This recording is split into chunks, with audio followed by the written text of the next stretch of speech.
In this video, we'll cover linear systems in two variables. This is part 2 of 3. We'll cover inconsistent and systems and consistent and dependent systems. Applications will be on part 3 of this video.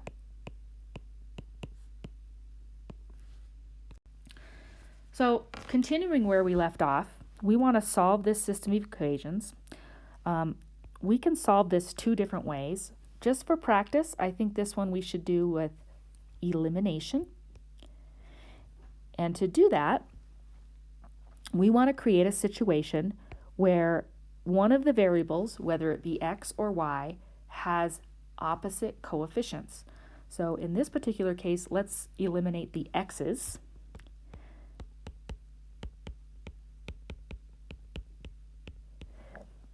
And to do that, I'm looking at the 2 and the 4 and saying, the least common multiple of 2 and 4 is 4. So I can turn this 2 into a negative 4 if I multiply by negative 2. So I'm going to get a new system here. The first one will be negative 4x minus 6y equals minus 12. And the second one's going to be exactly the same way as it started because I didn't multiply by anything. And when I add these together, because I created that situation, not only do the x's go away, but so do the y's. So on the left-hand side of the equation, I have 0, and on the right-hand side, I also get 0. This means that, because this is a true statement, that these are actually the same line, so this is a dependent solution.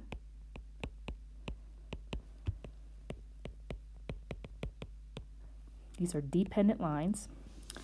It is consistent because we do have a solution, and we want to represent that using an ordered pair. So what we do is we take one of these equations, and I'm just going to take this first one, 2x plus 3y equals 6, and I'm going to solve for y.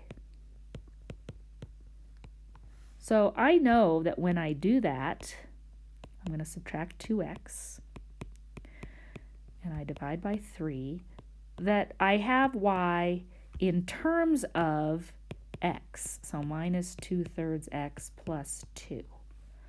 So I can represent this ordered pair as x for our x coordinate and minus 2/3 x plus 2 for the y coordinate. So that means if x is 0 and I plug in 0 for the y coordinate, I'll get 0, 2. If x is 3, I'll get 3, and then minus 2 plus 2 will give me 0. So I could do this in terms of x's. Alternately, I could have solved for x and written the ordered pair in terms of y. Very typical, though, to write it in terms of the first variable, x. So as we said, this is a consistent system because it does have a solution. And because they are the same line, we say that it is dependent. For our next example here, we want to solve the system, and I'm not going to tell you what method to use. But because we just used elimination, let's practice using substitution here. So I am going to take this system, and I'm going to choose one of the equations, and it doesn't matter which one. I usually start with the top one. And I'm going to solve for either x or y. So in this case, let's solve for x. Why not? So I'm going to subtract the 3y minus 3y minus 6, and then divide by 2. So I get x is minus 3/2 y minus 3. So this is the first equation solved for x. I now want to plug it into the second equation. So that's going to be 3. In terms of x, I'm going to do minus 3/2 y minus 3 plus 2y equals 6. and I will solve because now I have just one variable.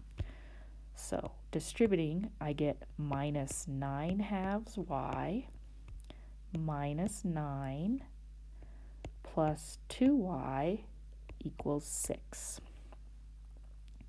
Now, I could work with that fraction. Let's go ahead and collect our constants. So I'll add 9 to each side. So now I have minus 9/2 y plus 4/2 y, that's 2. I'm just writing it in terms of halves, equals 15. So minus 9/2 y plus 4/2 y is minus 5/2 y.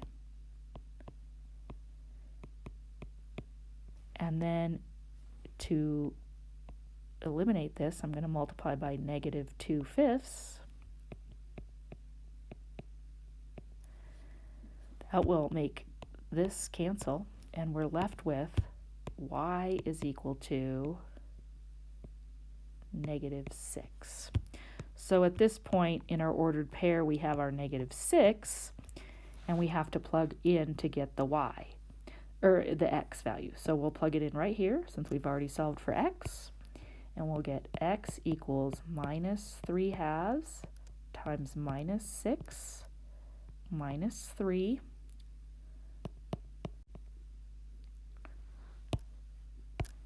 Negative 3 times negative 6 is 18.